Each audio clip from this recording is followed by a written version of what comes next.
ভজন পূজন সাধন আরাধনা সমস্ত থাক পড়ে, রুদ্ধদ্বারে দেবালয়ের কোণে কেন আছি সরে? অন্ধকারে লুকিয়ে আপন মনে কাহারে তুই পূজিস সঙ্গোপনে? নয়ন মেলে দেখ দেখি তুই চেয়ে, দেবতা নাই ঘরে। তিনি গেছেন যেথায় মাটি ভেঙে করছে চাষা চাষ, পাথর ভেঙে কাটছে যেথায় পথ খাটছে 12 মাস।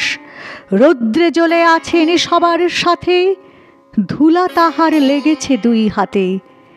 তাঁরই মতন সূচি বসন ছাড়ি আয় রে ধুলার পরে। মুক্তি, ওরে মুক্তি কোথায় পাবি? মুক্তি কোথায় আছে? আপনি প্রভু সৃষ্টি বাঁধন পরে বাঁধা সবার কাছে। রাখরে ধ্যান থাকরে ফুলের ডালি, ছেড়ুক বস্ত্র লাগুক ধুলাবালি। কর্মযোগে তার সাথে এক হয়ে ঘর্ম পড়ুক ঝরে।